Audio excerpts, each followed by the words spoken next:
Hey guys, and welcome back to Let's Play Medabots Dual Rokusho, or Kuragata, whatever the heck I call these things. Okay, anyways though, where is the save file? Okay, so it would be that one. Let's go on. So yes, let's finally get back to this, because I actually had time to freaking translate all this, and some of them... And because of that, some of the missions are a little short, so we'll be doing about 5 regular missions just because they're that short. And as always, we're going to do some training missions. So there's a lot of new stuff that's planned for today, but the first one that we'll go through is Mission 5, Fighting Training 2. Fighting using combos, so basically using the hammer. This is where they finally teach it to you. And if you're new to this channel, or to this game, you get training every time you get that specific part. So because we got some hammer part, we now have hammer training.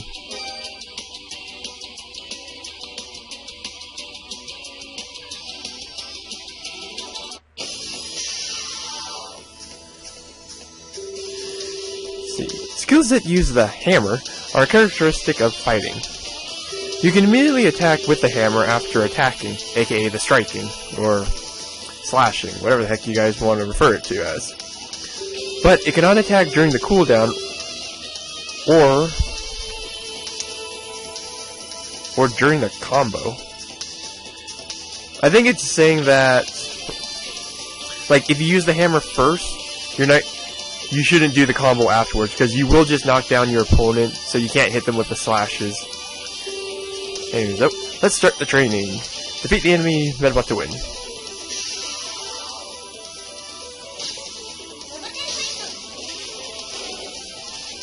So yeah, this is just Here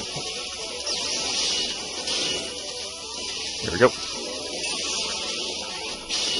So yeah, the hammers charge up really slow, but they do a significant damage. And just the combo is just really nice, in case you guys weren't here for the first episode.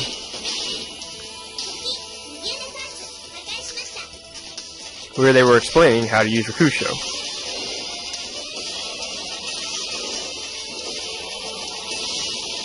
And he's dead.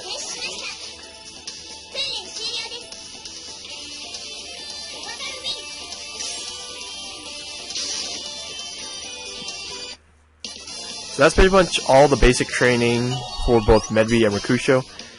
And now, at least I think it is. I forget what this one was. Anyway, so, Training Mission 6, referred to as Throwing Training. Train using throwing skills, aka time to use the tornado. And this one is very good. The throwing ones have a lot of uses, and we'll get to that in a second here. Once the AI wants to explain it. Time to use a tornado, which is a shooting part with the throw property. The throwing trick is to the position at which the bullet falls can be changed slightly using the D-pad. So we can actually move it around. So we can actually move it left, right, forward, backwards. Anything that kind of suits our need, and we kind of follow the enemy. I don't know what the exact distance is, so you kind of have to say maybe 4 feet in front of your Medabot, and then just kind of adjust from there. Firing the bullet will cause an explosion that hits something in a certain range. It also has the effect to damage all parts. However, be careful, because you can hurt yourself with your own throwing parts. We've seen that a couple times where the AI actually hits himself with his own tornado. There are 4 throwing parts: tornado, napalm, breath, I don't know what that would look like, and break. So napalm being a type of bomb, tornado we've seen, break I'm guessing is gravity, I have no idea what breath is. Let's begin the training. Defeat the enemy Medabot.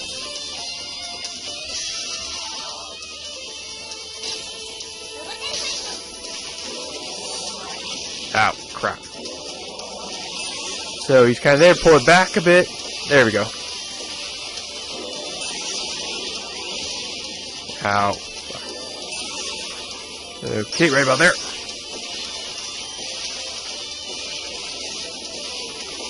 Woo! But yeah, it has a wide area of effect, so you should be able to do this quite well.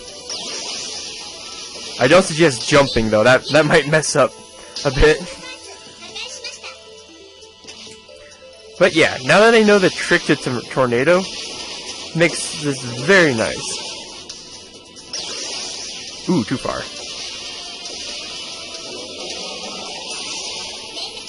Okay, pull back. Oh, I need it to go more to the other side. There we go. It's a little hard to control, but throwing is actually very nice.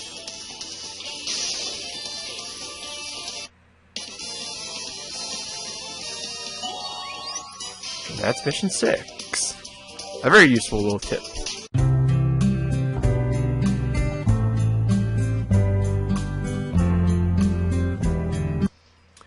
Okay, and with that, let's actually do the Teramoto.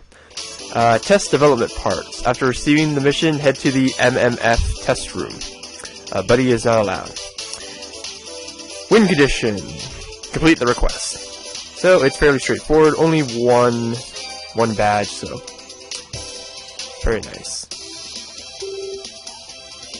So we just go over and talk to Teramoto. Oh, did you receive my mission? Thanks. I would like to begin immediately, so let's go. The parts used in this robot will be specific. You will not be able to change your settings. Let's begin. Are you ready? Yes, I am. Let's go. Use this. Receive some parts. Oh, parts. These are pro parts in development. Set them to your Medabots. So, please head to the test room.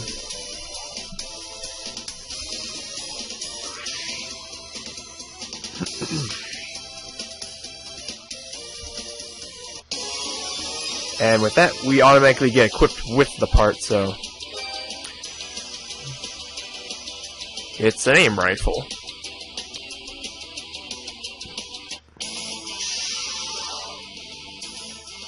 Can you hear me? Yes. Well then, let's start immediately. Oh, you don't have to worry about winning or losing. Just give me as much data using the right arm. So yes. That's the request. I gotta flip the page here. There we go. As much as possible. How much is that? Well, 7 times. Hit 7 shots, please. Let's go. Well, you heard the man. 7 shots it is.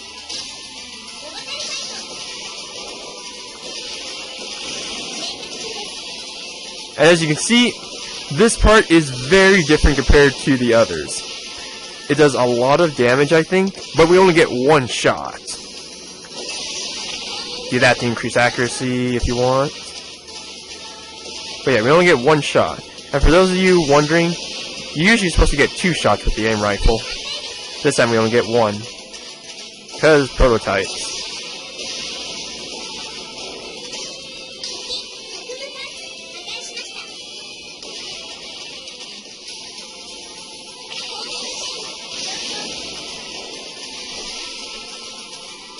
And just hide behind trees while you're waiting for this thing to load again. There we go. Where am I? Ah, that's 7 rounds hit. Mission complete. Thank you for your good work. Okay.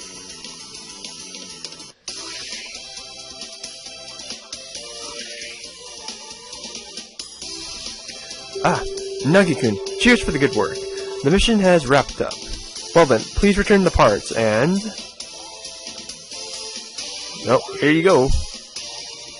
So, how was it? Your impressions after using them? Somehow, I was not able to attack very often. Hey, that was the failed Medabot That was from the failed Medabot you brought earlier. How was it compared to attacking? Was it the same? Well, similar. And here comes Rokusho. They cannot be said to be similar. Rather, they are completely different. Oh? The attack itself is pretty close. The cooldown is longer. Almost double... no, 3 times lower. Is that all? Here I thought there would be no difference. What do you mean? Oh, are you curious? I don't know whether or not this explanation actually does anything, but I wrote it all down anyways. Let me explain. This part, in fact, is from the failure Medabot which had an unlucky outgoing circuit coming out of the part.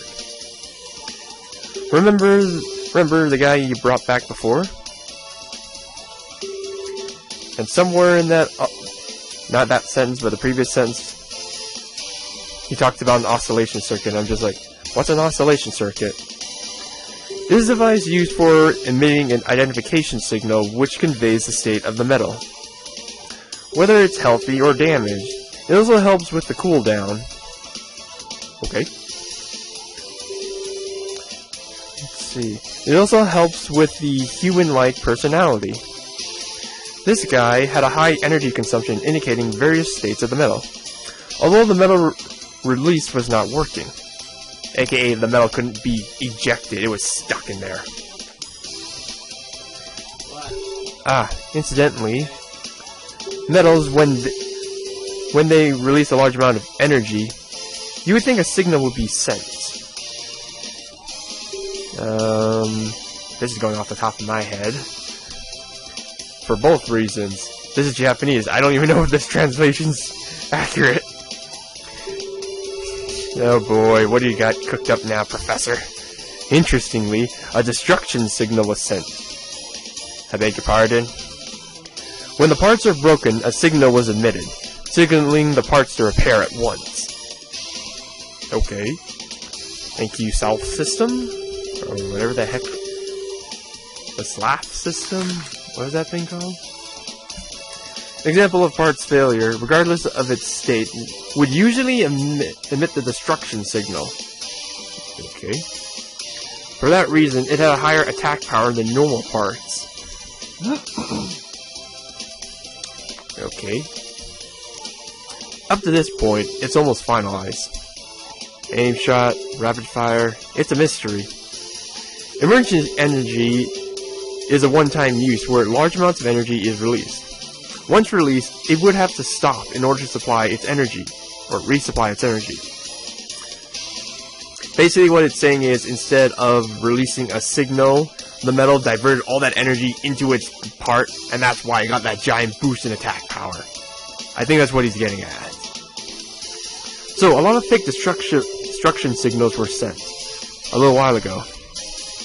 The metal had a lot of resilience. There's still some mysteries I'll need to look further into. Well, that's it.